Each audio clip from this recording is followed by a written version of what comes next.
misalnya untuk sektor transportasi ini, ya. Dan ini ada mandat juga untuk kami nih dari Kementerian Keuangan. Karena di dalam penanggung jawab PIC-nya, ya, dan ini sudah akan selesai 2020. Nanti harus dievaluasi. Di sini dikatakan penerapan congestion charging dan road pricing dikombinasikan dengan angkutan massal umum yang bersifat cepat. Ini PIC-nya Kementerian Perhubungan dan Kementerian Keuangan. Ini di lampiran inti Perpres. Jadi kalau kita memang komit dengan Perpres ini, ya harusnya ini dievaluasi bersama. Bukan sesuatu yang kemudian tidak dijalankan. Kalau kita komit ya Mas Bupet ya. Kata kuncinya itu. Nah, di dalam lampiran pendukungnya di sini dikatakan dan PIC-nya jelas. Tahunnya sudah terlewat 2014. Ya. Penerapan pajak kendaraan berdasarkan tingkat emisi CO2. Jelas nih. Kegiatannya adalah terlaksananya penerapan pajak kendaraan berdasarkan emisi CO2 pada kendaraan pribadi setiap 5 tahun yang dapat digunakan untuk manfaat pengembangan sistem umum. Ya, tahunnya sudah terlewat, lokasinya di seluruh provinsi. Makanya dari amanat ini kemudian kita fokus di sini, ya, fokus di persoalan bagaimana cara menerapkan insentif dan disinsentif. Apalagi kemudian kita punya regulasi pendukung yang lain. Regulasi pendukung yang lain itu kan kalau kita konsepkan ada 4 hal. Pertama, kita harus bicara isunya apa. Kemudian bisnis prosesnya mau seperti apa sih, tata kelolanya mau seperti apa, regulasinya apa, baru kita bicara insentif disinsentif. Jadi kalau tadi Mas Puput langsung membahas insentif disinsentifnya. Kalau bisa kita mundur dulu. Ya, kita mundur, kita bicara isu yang mau dibawa, isunya apa. Ya. Karena terkadang sebuah policy, sebuah kebijakan itu harus clear dulu isunya. Apalagi nanti kita bicara advokasi, kita bicara lintasan kepentingan, kita bicara cross cutting isu. Nah, kalau isunya sendiri nggak clear, ya, kemudian kita jadi nggak fokus. Setelah isunya dapat, ada isu utama, ada isu yang lain, baru kita susun bisnis prosesnya. Tata kelolanya mau seperti apa sih? Karena kita bicara di sini ada pemerintah pusat, ada pemerintah daerah. Jangan sampai kemudian di sini ada lintasan kewenangan yang pemerintah salah. Apalagi kalau kita bicara insentif yang di sini nanti, ya, kita punya rezim pajak pusat, kita punya rezim pajak daerah. Jadi harus clear, ya. Baru kita merujuk ke regulasinya. Nah, isunya apa? Kita yakin bahwa insentif fiskal dan non fiskal ini adalah solusi transportasi. Yakinlah, ya. Jadi kalau kita bicara kebijakan fiskalnya, nah tadi yang disampaikan Mas Puput, selama ini kita memang baru menyasar dari aspek kendaraannya. Ya, kita belum bicara misalnya cukai BBM-nya. Ya, padahal kalau kita bicara kebijakan fiskal, nanti kita bisa 2 dimensinya, dari kendaraannya sendiri ataupun dari BBM-nya. Karena kalau dari kendaraan, ya kita sudah punya misalnya pajak kendaraan bermotor yang dipungut oleh pemerintah daerah. Kita sudah punya PPNBM kendaraan bermotor yang dipungut oleh pusat. Kita sudah punya rezim pajak bahan bakar yang dipungut oleh daerah. Ya, artinya ketika kita bicara cukai BBM, di situ sudah ada pajak bahan bakar. Nah, gimana sebetulnya nanti posisi antara cukai BBM dengan pajak bahan bakar? Apakah hal yang sama nanti ketika kita bicara cukai kendaraan bermotor? Kalau Bapak Ibu lihat secara teori, pemerintah pinginnya bentuknya cukai. Karena dengan cukai itu gampang. Ya, semua externality itu sangat dekat dengan cukai. Ya, sangat gampang ketika mau di earmarking. Cuman jangan sampai juga ya mekanisme di earmarking. Di earmarking itu kan sebenarnya kita bicara di coupling ya. APBN-nya di coupling, APBD-nya di coupling, ya. Cuman tidak ada sumber penerimaan baru. Karena era sekarang yang terjadi kemudian semua sektor itu bicaranya couplingisasi. Pendidikan minta di coupling 20%, kesehatan minta di coupling 10-5%. Nah, persoalannya adalah ketika semua sudah tercoupling seperti itu Mas Puput, kemudian kita lupa dengan quality spending. Ya, programnya sendiri kemudian tidak kita jaga. Karena apa? Kita fokus pemenuhan target persennya tadi. Bapak Ibu bisa lihat, sektor pendidikan 20% APBN, dananya berapa?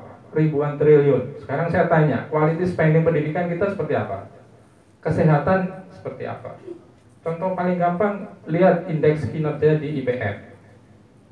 Nah, jangan sampai kemudian ya kita terlena dengan target-target persen, quality spendingnya kemudian kita lupakan, karena yang namanya penganggaran, apalagi penganggaran publik, memenuhi target persen-persen itu gampang banget, karena on top-nya semua kemudian dipenuhi. Tapi kemudian membreakdown menjadi kualitas spending yang memadai, ini yang menjadi PR besar. Ya. Nah, nanti akan dikombinasikan dengan kebijakan non fiskalnya, dan ini sudah dijalankan ya. Ada kebijakan ganjil genap, kemudian pembatasan kendaraan bermotor yang belum kita konsepkan ya. Tapi ini nanti bisa menjadi faktor komplementer dari kebijakan fiskal itu sendiri. Nah, tapi yang perlu kita tekankan bahwa sebetulnya kalau kita bicara pajak kendaraan bermotor itu kita bicara double benefit. Jadi buat industrinya sendiri juga jangan dilihat sebagai beban. Justru menjadi sertifikasi legitimasi ketika mau masuk industri transportasi global ya, karena kedepannya ya ketika kita bicara industri otomotif global ya, kalau tidak mengarah ke isu green ya pasti susah gitu. Jadi jangan dilihat sebagai beban, buat konsumen juga jangan dianggap sebagai beban gitu, tapi anggap saja sebagai double benefit, bahwa kita itu semakin sadar dan kita semakin peduli. Buat pemerintah sendiri, ini juga pertama jadi tambahan untuk dialokasikan di dalam pengembangan industri dari otomotif itu sendiri. Sama kasusnya dengan misalnya kita lagi mempersiapkan cukai plastik, ya cukai plastik hitam, kemasan kresek hitam. Itu jangan dilihat sebagai beban, tapi sebagai sertifikasi. Kita mengkonsumsi nih ya, tapi kita peduli, ya. Nanti kita bicara sirkular ekonomi dan sebagainya. Oke, nah sekarang isunya jelas ya, isu kesehatan, kelestarian, emisi. Nah di sini nanti ada emisi GRK, ada emisi gas buang. Nah treatmentnya nanti bisa beda-beda. Ini tadi udah dijelaskan panjang lebar. Nah sekarang kita masuk ke regulasinya. Nah regulasi pemerintah saat ini sudah relatif sangat memadai. Kita punya Undang-Undang Perlindungan Pengelolaan Lingkungan Hidup. Kemudian yang keren, kita sudah punya instrumen ekonomi lingkungan hidup. Jadi PP 46 ini benar-benar kita utilisasi. Ya, kita utilisasi, kemudian kita maksimalkan supaya kita bisa menjawab trade-off tadi. Trade-off antara lingkungan hidup dengan persoalan ekonomi. Ya, karena kan kalau coba saya tanya ke teman-teman environmentalis lah, aktivis-aktivis, semua kan pasti menyalahkan ekonomi. Ya kan gara-gara ekonomi kemudian rusaklah hutan kita. Ya sudah, sekarang kita ikut lagu deh. Kau yang memulai, kau yang mengakhiri. Ya, jadi solusinya juga solusi ekonomi. Ya, karena kalau solusinya adalah solusi sektoral, yang terjadi apa? Semua itu kemudian menjadi cost center. Persoalan lingkungan hidup ketika dikelola dengan gaya lingkungan hidup saja, ya persoalannya adalah cost center. Semuanya dikit-dikit minta anggaran. Solusinya apa? Solusinya anggaran. Ya kan, padahal kalau kita lihat nih ya, yang terjadi adalah ego sektoral. Semua sektor menganggap bahwa sektornya yang paling juara. Misalnya hari Senin nih, teman-teman datang, teman-teman KPBB datang ya, teman-teman transportasi datang hari Senin ke anggaran. Pak, alokasikan duit paling gede untuk transportasi, karena transportasi yang paling penting di Republik ini. Nanti hari Selasa datang orang-orang kehutanan. Bicaranya sama nggak? Sama. Hari Rabu datang orang gender, bicaranya sama nggak? Sama. Hari Kamis datang orang SDM, bicaranya sama nggak? Sama. Masing-masing menganggap bahwa selalu menyatakan bahwa sektornya yang paling juara. Hari Sabtu, hari Minggu ditarik satu hari full dengan urusan sektor, semuanya akan ngomong sama. Pernah nggak kepikiran orang kehutanan kemudian bilang, Pak, kami bisa kontribusi untuk gender, kami bisa kontribusi untuk transportasi, dan kami perlu kontribusi dari gender dan transportasi. Jadi kita bicaranya adalah isu bersama, bukan urusan masing-masing. Nah kalau ini bisa kita ubah paradigmanya, kita bergerak dari yang cost center menjadi generating revenue. Nah ini yang sedang kami lakukan supaya kita bisa menghitung, karena kita sudah punya nih instrumen ekonomi lingkungan hidup. Bapak Ibu nanti bisa lihat ya, di sini ada 17 rezim. Ada rezim green banking, ada rezim green industry, insurance, ya, green tax dan sebagainya yang bisa manfaatkan. Dan sebentar lagi pemerintah juga akan punya yang namanya BPDLH, Badan Pengelola Dana Lingkungan Hidup. Ya, insya Allah bulan depan, ya maksimal Oktober, mudah-mudahan bisa terbentuk segera institusinya. Karena dengan BPDLH ini, impian kita, cita-cita kita tentang kita punya Indonesian Environment Trust Fund yang benar-benar valid, yang benar-benar accredited bisa kita ciptakan. Ya. Nah ini instrumen ekonomi lingkungan hidupnya. Ya. Nah, terkait dengan kerangka regulasinya sendiri, di bawahnya juga kita punya terkait dengan cukai. Jadi tadi Mas Puput menyampaikan cukai. Cukai bisa nggak? Bisa. Ya, Undang-Undang 39-nya sudah menjelaskan. Konsumsinya perlu dikendalikan, peredarannya perlu diawasi, pemakaiannya bisa menimbulkan dampak negatif yang berlebihan, sehingga perlu dikenakan pungutan. Ya.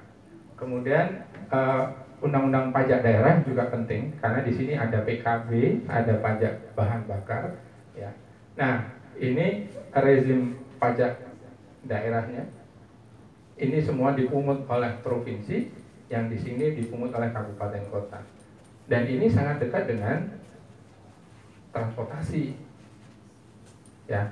Dan duit di sini nggak main-main, ya, besar sekali. Bapak Ibu yang dari DKI bisa cerita nih, berapa besar pajak kendaraan bermotor setiap tahun, berapa besar pungutan pajak bahan bakar yang diambil oleh pemerintah provinsi. Belum kita bicara biaya balik nama kendaraan bermotor.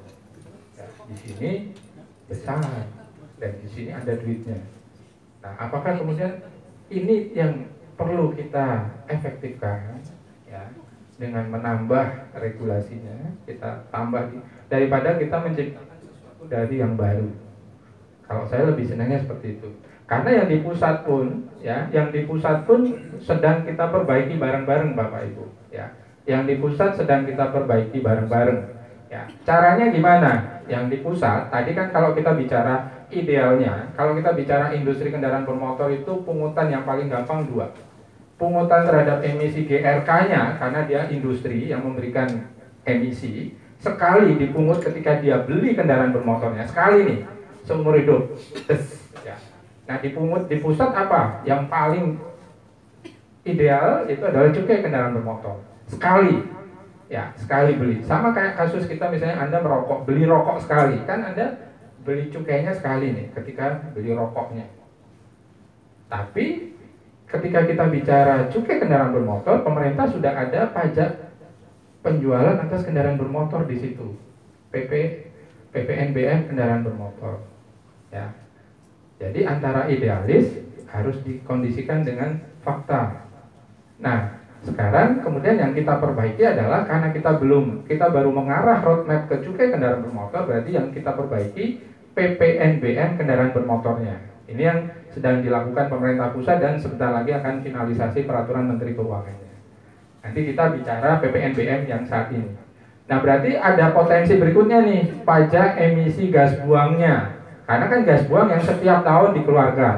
Nah, ini kalau boleh, ini kan dikerjakan menjadi sasaran dari pajak kendaraan bermotor yang setiap tahun harus Bapak Ibu bayarkan.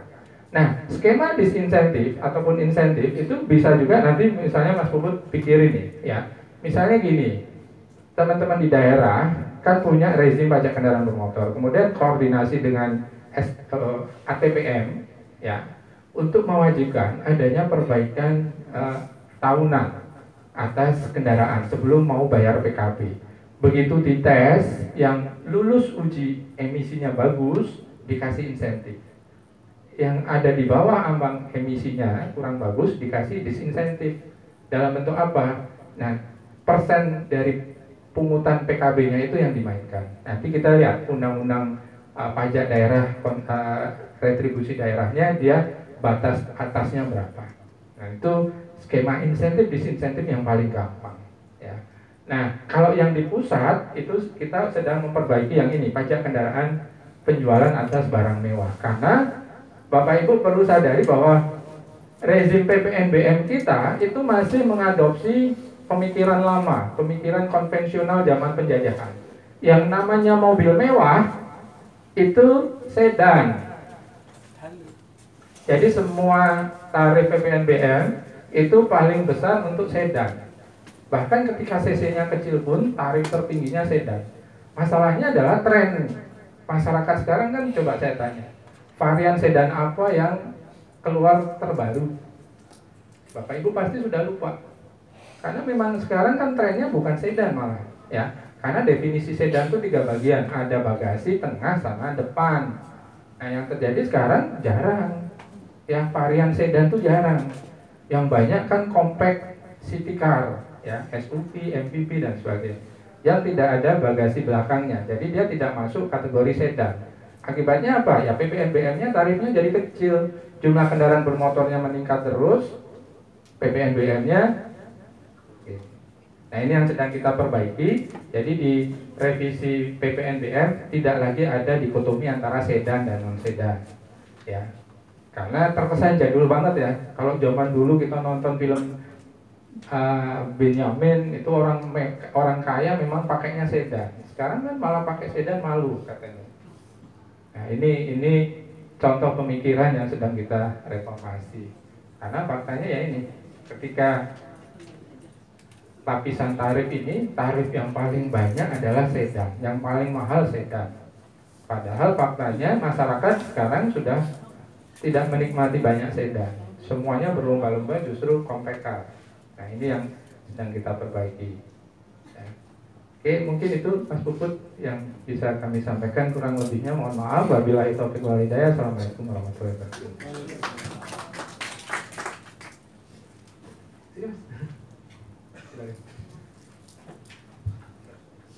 Baik, terima kasih Pak Joko atas paparannya untuk memantik diskusi kita kali hari ini. Mungkin sebelum diskusi lebih jauh, ada yang ingin diklarifikasi terhadap apa yang kami sampaikan, termasuk yang dari Pak Joko tadi. Silakan. Ya, Mas Pak Gugur. Terima kasih penjelasannya semua dari Mas Puput juga dari Pak Joko. Nah, ini menarik. Memang demikian kita harapkan.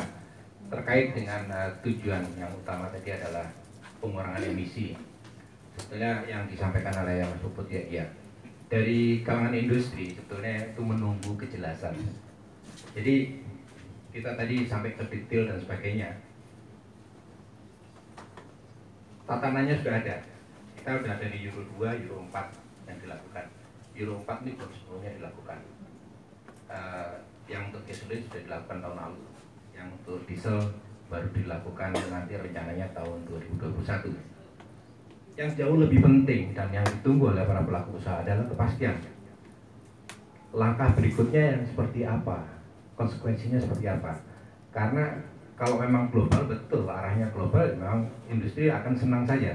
Karena menjadi bagian secara keseluruhan, bukan menjadi niche market khusus Indonesia. Karena trennya seperti itu. Nah, yang menjadi masalah adalah kemudian ada tarik ulur tadi. Kita lakukan sebagian dulu. Tapi kalau kita sekarang melakukan, ini pun yang dari industri kita mempertanyakan. Setelah Euro 4 dikeluarkan, apa yang harus dilakukan? Ternyata emisinya sekarang naik. Karena apa? Karena tidak konsekuen dilakukan. Kami waktu itu narik ulur, kenapa enggak segera bisa dilakukan? Kita siap, asal waktunya memang memadai. Sekarang sudah dilakukan, kita masih dijadikan apa ya, pelengkap penderita lagi. Ini mobil terlalu banyak, emisinya jadi nggak karuan. Sudah standarnya Euro 4 keluar dari pabrik, nggak mungkin kita berbohong lagi. Tapi kalau bahan bakarnya ternyata tidak sesuai, kemudian para pelaku penggunanya juga nggak disiplin, nggak ada artinya semua. Mobilnya udah Euro 4, orangnya nakal. Kita di samping emisi juga ada sekarang ramenya masalah odor, overdimensi, overload. Ini juga sumber, tadi saya menarik Mas Puput datanya, ternyata truk dan bus juga kemudian menjadi salah satu penyumbang emisi yang tidak bagus. Karena apa? Mereka pengen truknya bisa ngangkut banyak, overload. Akibatnya apa? Emisinya jelek sekali. Kemudian di engine-nya dimodifikasi. Ini juga sumber-sumber emisi yang lain. Yang tadi disebutkan Pak Joko juga menarik, Pak. Saya ingin sedikit komentari, memang bukan karena kita itu rezim pajaknya, tapi bukan karena orangnya modelnya Pak, tapi menyesuaikan. Jadi terima kasih kalau sudah akan berdiskusi dengan BKF, bahwa kita sepakat untuk penyederhanaan, bukan ada satu box, 2 box, 3 box dan sebagainya. Betul sekali. Jadi kemudian pabrikan itu menyesuaikan dengan pajak yang ada di sini. Tadi ada range antara 30 sampai 125 Pak. Ujungnya 125 nggak ada yang pakai Pak. Jadi alangkah baiknya kalau kita istilahnya adalah harmonisasi. Sederhana saja, penumpang di bawah 10 adalah kendaraan penumpang, di atas 10 adalah komersial. Jadi hanya 2 itu aja, karena dunia mengadopsi seperti itu. Kalau itu dilakukan, kita akan dengan senang hati, tinggal nunggu kapan dilakukan. Demikian juga dengan emisi tadi, standar-standarnya sudah ada, tinggal mengadopsi. Kembali lagi ke Euro 6, kita tunggu. Demikian juga kendaraan listrik yang sekarang sedang euforia, itu perlu waktu. Dan industri otomotif ini bukan industri yang perlu komitmen jangka panjang Pak. Jadi kalau udah masuk di sini, akan komitmennya lama. Dan kita harus merebut. Jangan sampai kita menjadi pasar saja. Ini dari Gaikindo berulang kali kita sampaikan, kemarin pada waktu parade mobil listrik juga sampaikan. Kalaupun nanti ada mobil listrik arahnya salah satu solusi emisi, kita nggak mau hanya jadi penonton, kita tidak mau jadi pasar, kita harus menjadi pelaku industrinya. Karena sebagian besar komponen mobilnya sudah dibuat, harusnya juga yang lain juga bisa dibuat mobil listrik. Saat ini memang sudah cukup besar. Saingan kita ada di Thailand dan kita memang kejar-kejaran mengenai itu. Karena apa? Kalau kemudian kita tidak bisa mengeluarkan kebijakan yang pas sehingga industrinya bisa datang di sini, kita akhirnya jadi pasar karena ASEAN sudah 0% kan. Jadi pabrikan itu nanti begini, udah kalau saya bikin Thailand ini lebih bagus, bikin Thailand. Begitu Indonesia kemudian menyusul, katakanlah pakai analogi Euro 6 tadi Mas Bukudung dengan Euro 4, Indonesia telat. Ya udah, semua mobil Euro 6 kita produksi di Thailand. Indonesia nggak perlu lah, saya udah punya pabrik di sana. Akibatnya apa? Kita cuma jadi pasar. Padahal kita potensinya sangat besar. Ini yang Gaikindo juga sedang lakukan adalah menantang pabrikan. Kenapa nggak buat di Indonesia? Kita potensinya gede. Tadi ada teori antara mempertahankan lingkungan dan kemudian ekonominya. Ekonominya, populasi kendaraan kita masih rendah dibanding negara-negara Asia. Malaysia itu udah 420 per 1000 penduduk, Thailand udah 230 per 1000 penduduk, Indonesia masih 87. Jadi potensi tumbuhnya tinggi. Kalau tumbuhnya tinggi, industri akan datang sini, ekonominya akan tumbuh. Tapi ekonominya nggak boleh yang merusak lingkungan tadi kan, emisinya dan sebagainya. Jadi kita harus ngikutin standar-standar internasionalnya. Begitu itu standar internasional akan lebih ekonomis. Karena apa? Mobil yang dibikin Indonesia juga bisa dibikin untuk ekspor. Dan ini yang sedang kita galakkan. Di tengah misalnya sekarang kondisi kita pasar dalam negerinya sedang turun, tapi ekspornya naik terus nih. Kita udah tahun lalu udah 270.000 kita ekspor ke negara lain, masih kalah dengan Thailand yang di atas 1 juta. Itulah kondisi-kondisi yang kita lakukan. Jadi pelaku industri itu menunggu kepastian kapan kalau kita mau lakukan, karena ini nggak mungkin dilakukan sendiri oleh industri otomotif. Jadi bahan bakarnya nanti seperti apa harus siap, jangan sampai nanti kita udah siap bahan bakarnya nggak ada. Tadi kita juga udah diskusi dengan Mas Bubut, ada untuk Euro 4 itu sebenarnya adalah Pertamax Turbo, tapi itu yang mahal. Nah begitu ada yang murah, masyarakat tentunya nyari yang murah kan. Ini menjadi masalah. Akibatnya apa? Mobilnya udah Euro 4, tapi kemudian karena menggunakan bahan bakar yang tidak Euro 4, nggak kena emisinya. Dan kami Gaikindo juga mengenai tadi cukai kendaraan dan sebagainya, kaitannya dengan penurunan emisi, kita sudah melakukan kajian bersama dengan UI, bahwa hal itu bisa dicapai. Industrinya tetap tumbuh, tapi emisinya juga bisa kita turunkan, dan pada saat yang sama revenue pemerintah juga tetap diusahakan untuk tetap naik. Sebagai catatan memang iya, pajak kendaraan mobil itu, pajak kendaraan di Indonesia itu relatifnya paling tinggi di dunia. Nomor 1 Pak, itu kajiannya orang Amerika, dan nomor 2 kalau nggak salah Singapura. Dan di masing-masing provinsi itu rata-rata di atas 60% PAD mereka itu dari kendaraan bermotor. Jadi memang jadi seksi, ditarikin terus sehingga kemudian muncul, itu mobilnya akhirnya jadi mahal. Sementara itu Pak yang bisa saya sampaikan. Itu terima kasih waktunya dan Pak Joko. Terima kasih Pak. Selanjutnya tadi ada satu atau dua, silakan.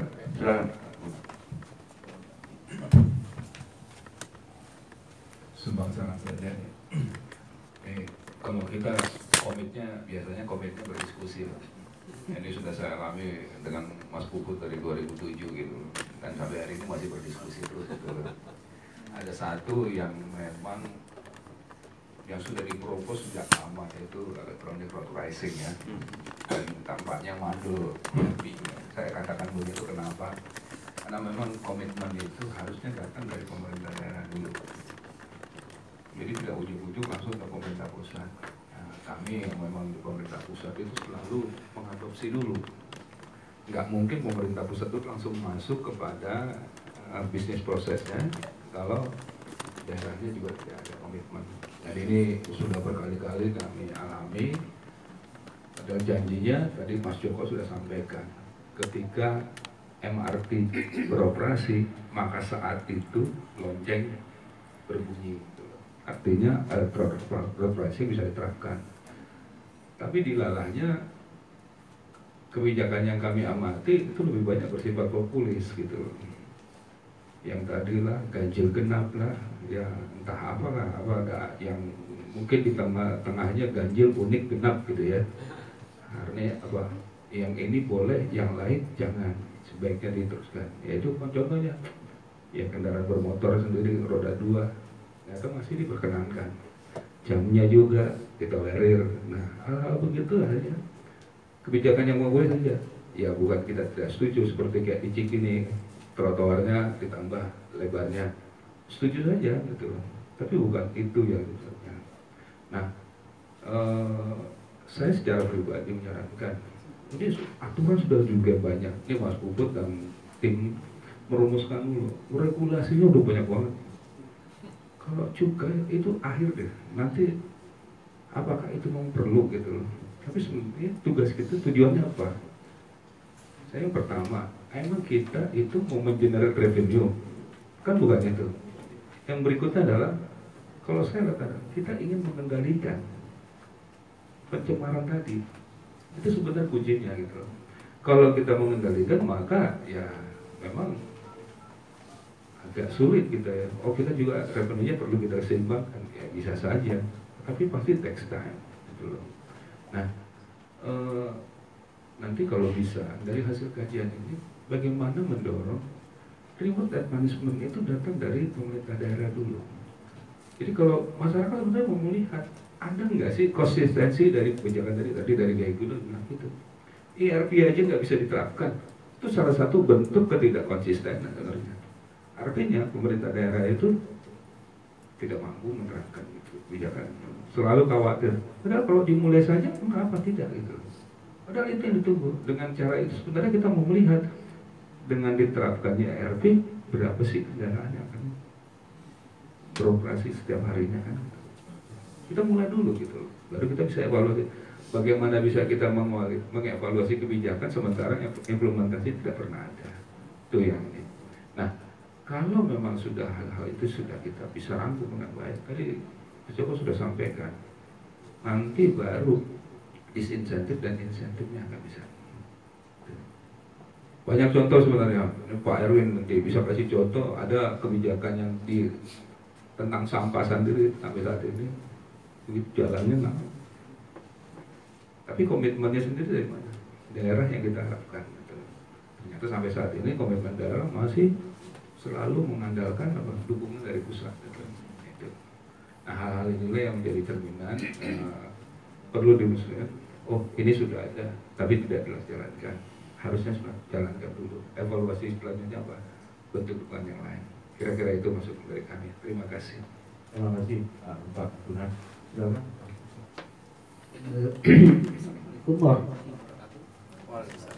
Saya Erwin Kasim, temannya Pak Buktinya, sama dari Mas Kei.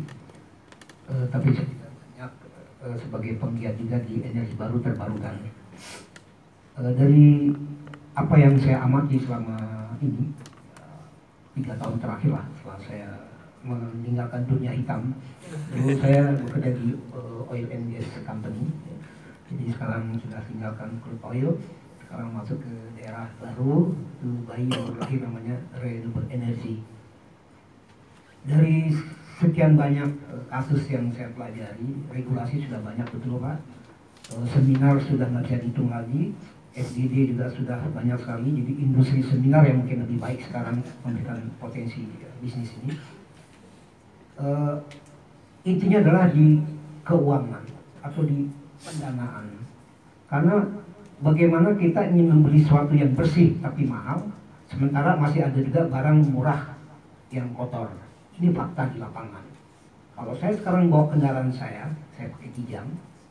Kalau pergi ke penjual bensin atau pom bensin, ada Pertalite, ada Pertamax, Pertalite 7.600 ya saya lupa ya. Kemudian kalau Pertamax itu 9.600-an. Orang bodoh pun pasti jawab, Pak. Akan kemana saya pilih? Pasti yang ke murah, Pak. Orang tidak peduli, emisinya kayak Pak Puput tadi 20 km per liter itu kalau mobil yang hemat, mobil yang sekarang mungkin banyak masih 8 km per liter. Rakyat biasa tidak peduli, Pak. Kita ngomong climate change, renewable energy, target 23% tahun 2025, itu hanya di kalangan seminar, Pak. Di kalangan-kalangan seperti inilah kita bahas. Tapi fakta di lapangan, penduduk masih lebih mengutamakan ekonomi. Mana yang murah itu dikejar. Selagi masih ada bahan bakar LPG yang disubsidi oleh Pak Jokowi tabung 3 kg, itu akan diserbu dulu, Pak. Nah, ini fakta di lapangan. Nah, kecuali memang harus ada insentif tadi. Nah, bagaimana ini bisa diterapkan? Ini harus tugas kita. Peluangnya banyak, Pak. Kalau mengharapkan anggaran baru tidak mungkin. Dari mana Ibu Sri Mulyani setengah mati mengeluarkan pajak, apalagi defisit transaksi import ekspor kita ya. Jadi agak sulit lah kita mendapatkan tambahan uang untuk memberikan insentif itu. Mimpi di siang hari bolong. Yang bisa adalah mengalokasikan target subsidi yang tepat sasaran. Sekarang kalau saya pergi ke penjual LPG tabung 3 kg, siapa saja bisa beli, Pak Jokowi juga bisa beli. Padahal tujuannya itu bukan untuk orang-orang menengah ke atas kan, untuk orang yang memang penghasilannya ya kurang kayak listrik. Saya salut dengan PLN. PLN sudah bisa membagi-bagi subsidinya. Mana yang kalangan 450 VA dikasih subsidi, mungkin cuma 600 rupiah dia per kilowatt hour kalau dia konsumsi dari negara. Tapi orang yang menengah kayak Pak Puput mungkin R2, R3 bayarnya 1.467 rupiah per kWh.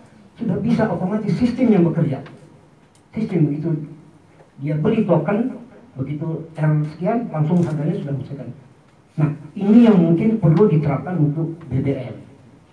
Itu masukan, Pak. Ya, jadi sumber dari mana?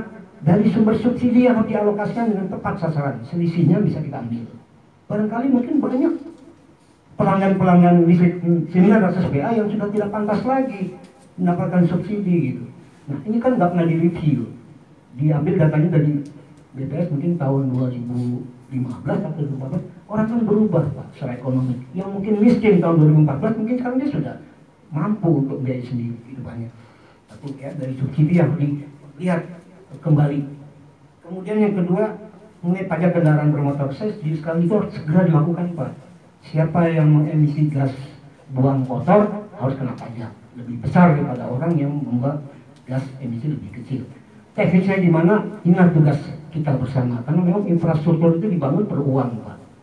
Ya, membedakan mana mobil yang kategori tadi low carbon dengan high carbon itu juga kan sistem yang bekerja, jangan pakai mata, sulit sekali.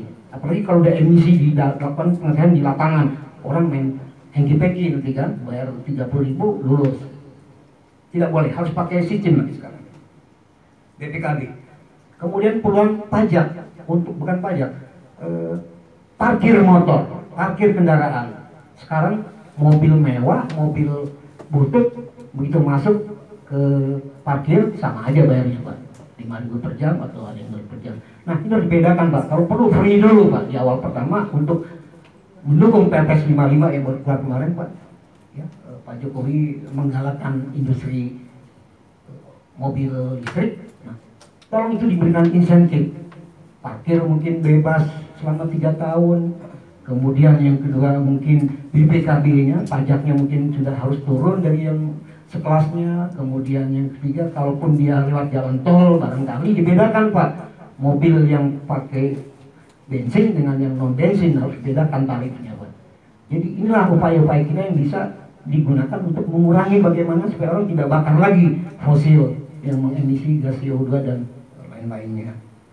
Kemudian juga mengenai charging station, mungkin nanti ini tahap berikutnya karena sekarang sudah mulai banyak kelembagaan kemudian sudah melakukan FGD. Setelah turun Perpres 55 minggu lalu, sekarang sudah mulai masing-masing departemen atau kemudian mulai melakukan apa yang bisa dilakukan untuk mendukung ini. Dan ujung-ujungnya nanti adalah investasi. Siapa yang akan membayar investasi di awal? Karena memodifikasi sesuatu yang lama, ya, menjual kendaraan lama, membeli kendaraan baru yang low emisi itu juga ada cost. Tidak mungkin ujuk-ujuk orang membeli mobil baru, mobil lamanya mau dimanain?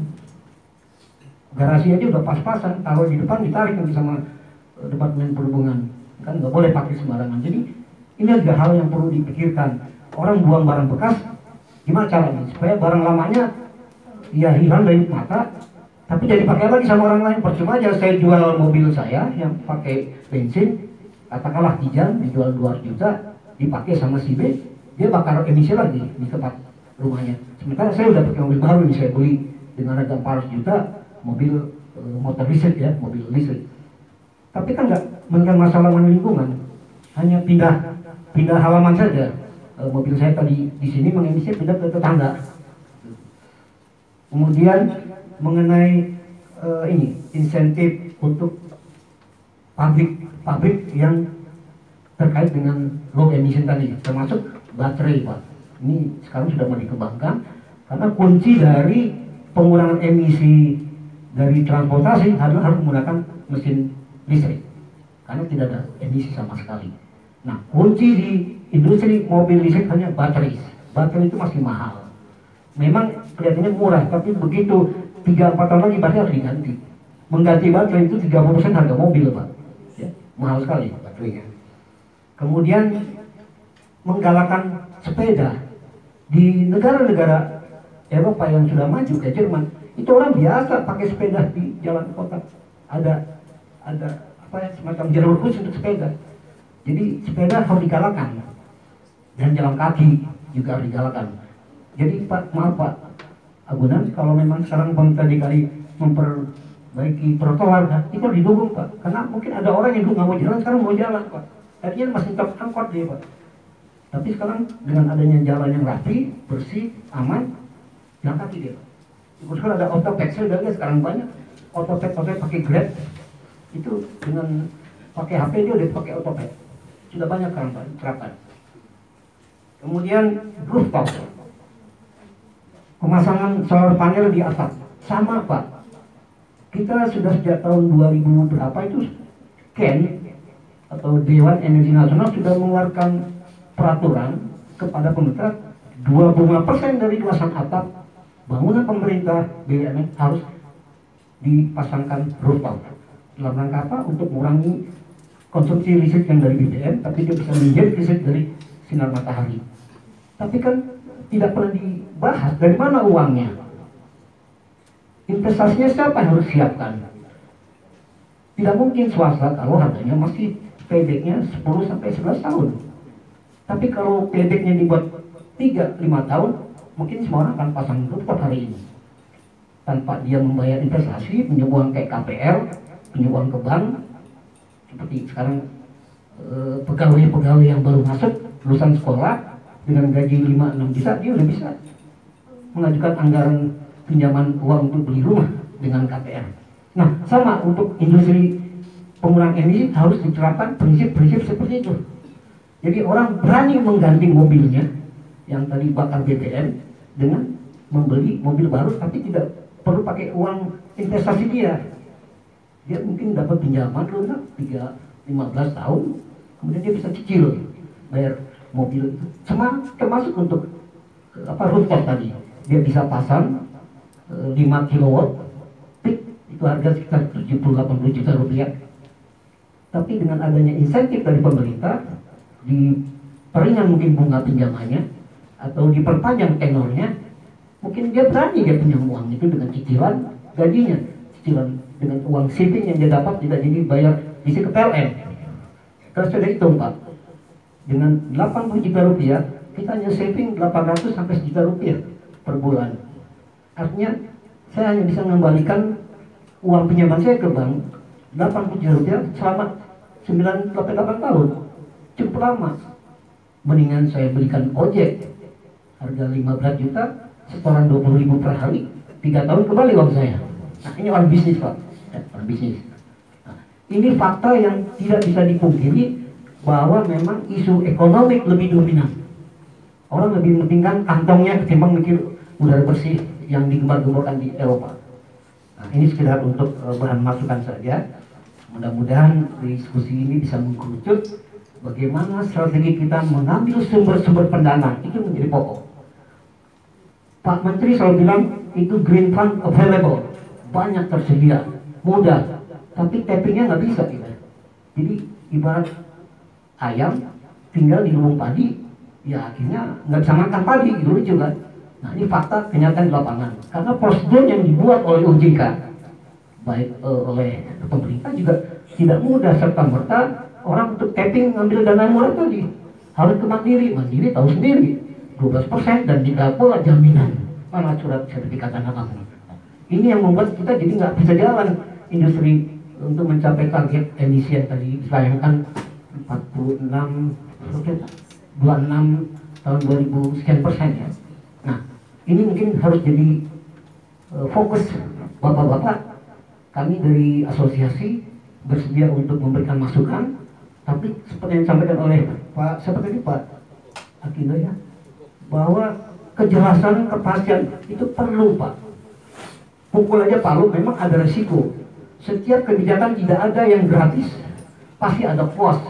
Tapi kan risiko bisa diminimize. Tidak sebentar-sebentar di demo. Akhirnya Pak Jokowi nggak berani ngambil keputusan.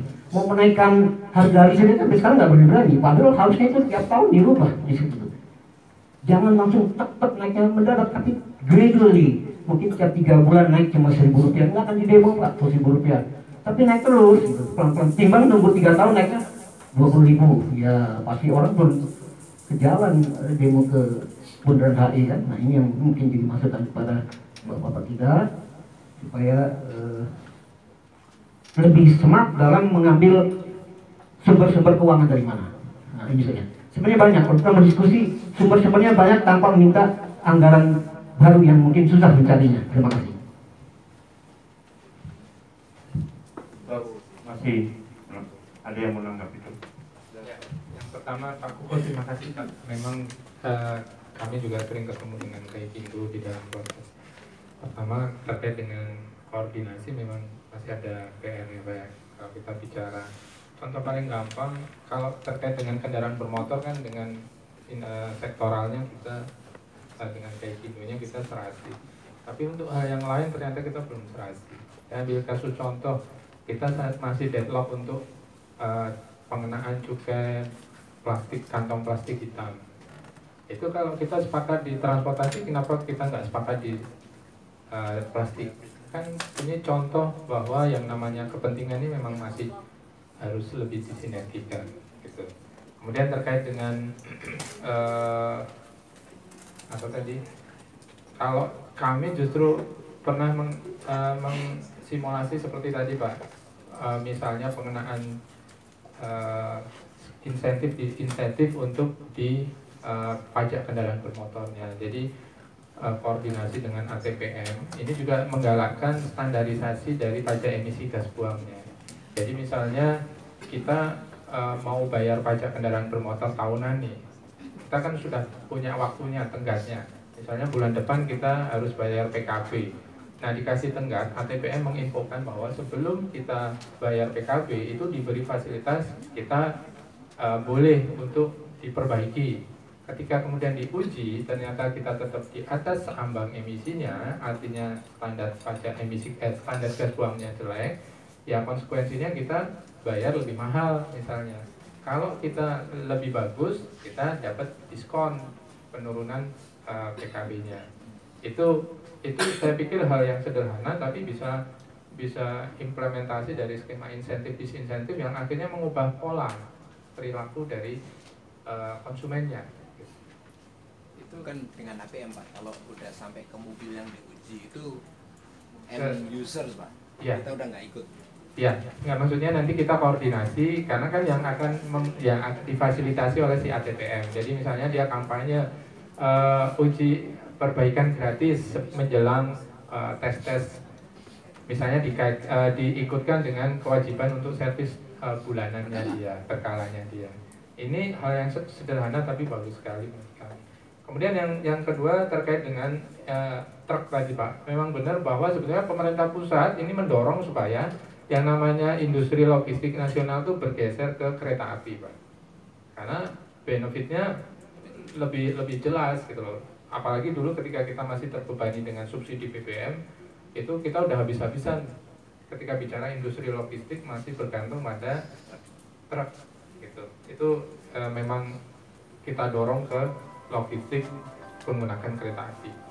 Nah kemudian bicara euro yang potensi pajak untuk yang BBM ini sebetulnya mungkin nanti bertahap ya, karena kita bicara kebijakan publik itu kan nggak sesederhana tadi. Kalau semua orang kayak Pak Erwin Kasim ini Indonesia